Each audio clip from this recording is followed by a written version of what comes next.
अब 12th class के history का छठा वीडियो लेकर उपस्थित हैं। अगर आपको उसमें कहीं समझने में कोई परेशानी हो तो कमेंट बॉक्स में ज़रूर करें। अगर जो पिछले वीडियो को नहीं देखे हैं तो BC क्लास पर जाकर उसे ज़रूर देख लें एवं उसे चैनल को सब्सक्राइब करें और फिर बेल आइकन की घंटी को दबाना ना भूलें ताकि आप हर वीडियो की जानकारी आप तक पहुंच सके। अगला क्वेश्चन है, चंद्रगुप्त द्वितीय विक्रमादित्य की उपलब्धियों का वर्णन करें। चंद्रगुप्त द्वितीय, जिसे विक्रमादित्य के नाम से जाना जाता था, उनकी उपलब्धियां क्या थी, उनका वर्णन करें। कहा जाता है, आंसर देखिएगा, चंद्रगुप्त द्वितीय ने केवल एक महान विजेता बल्कि एक कुशल प्रशासक था। वो विजेता तो था ही, साथ साथ कुशल प्रशासक था। गुप्त प्रशासन का निर्माण उसी ने किया। उसका 40 वर्षों का दीर्घकालीन शासक शांति, सुव्यवस्था और समृद्धि का काल था। कहा जाता है कि 40 वर्षों तक में उनका काल शांतिमय बीता एवं सुव्यवस्था, अच्छा व्यवस्था के साथ बीता। चंद्रगुप्त द्वितीय की प्रमुख उपलब्धियां निम्नलिखित हैं। पहला है, बंगाल के युद्ध क्षेत्र में उसने शत्रुओं के एक संघ को पराजित किया था, ये विशेषता उनका है। दूसरा विशेषता है कि सिंधु के 7 मुखों को पार कर उसने वांशिकों को जीता था। अगला है, तीसरा पॉइंट है, दक्षिण भारत में उसकी ख्याति फैली हुई थी। उनकी ख्याति दक्षिण भारत में भी फैली हुई थी। चौथा है, वह भगवान विष्णु का परम भक्त था। इस तरह से आप अगर जो पॉइंट बनाकर लिखते हैं तो आपको एग्जामिनर नंबर देने में कोई कटौती नहीं करेंगे।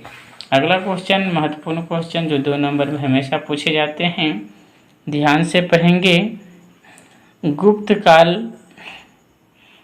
गुप्तकालीन विज्ञान एवं प्रौद्योगिकी पर प्रकाश डालें। गुप्तकालीन विज्ञान एवं प्रौद्योगिकी पर प्रकाश डालें।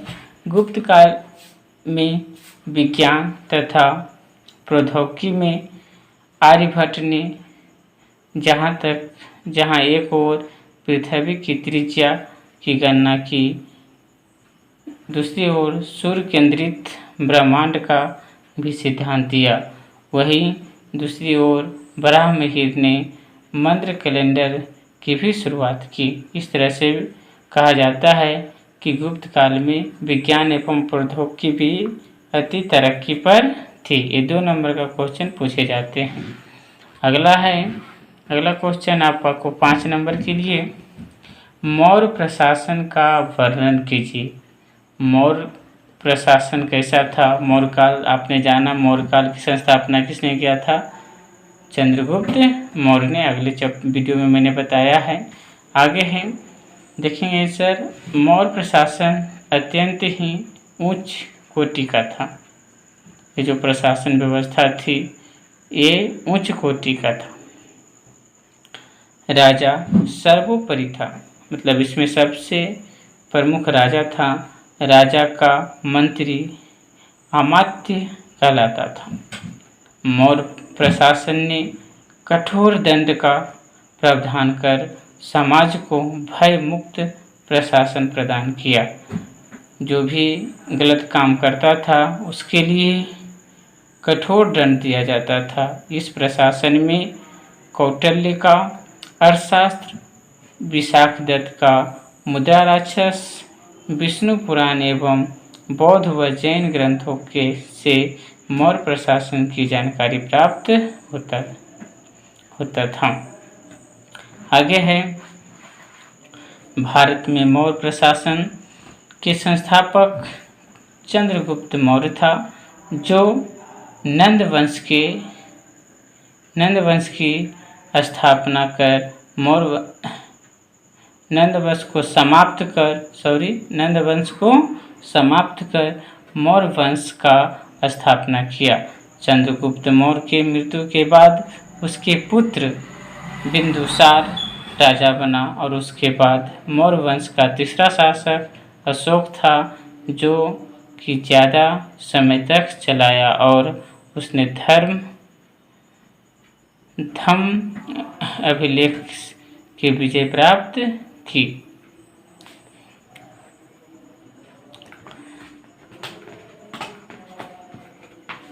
अगला क्वेश्चन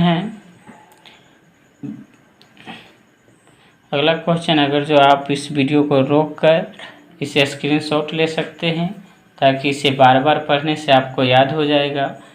ऐसा आप अगर जो किसी गैस पेपर खरीदते हैं तो उसमें पूरा विस्तार से दिया हुआ रहेगा, एक बार पढ़िएगा समझ में नहीं आएगा।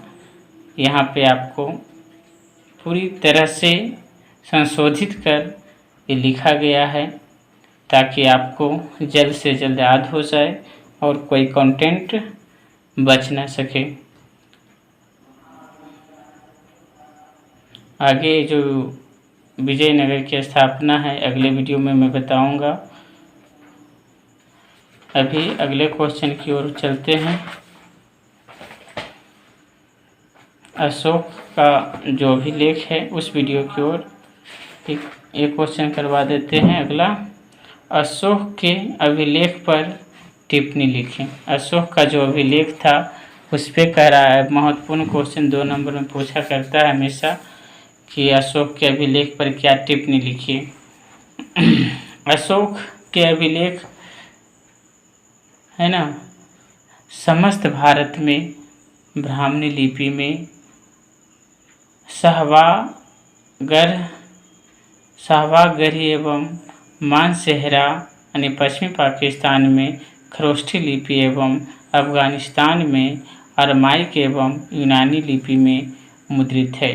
ब्राह्मणी लिपि बाएं से दाएं की ओर एवं खरोष्ठी लिपि दाएं से बाईं ओर लिखी जाती थी।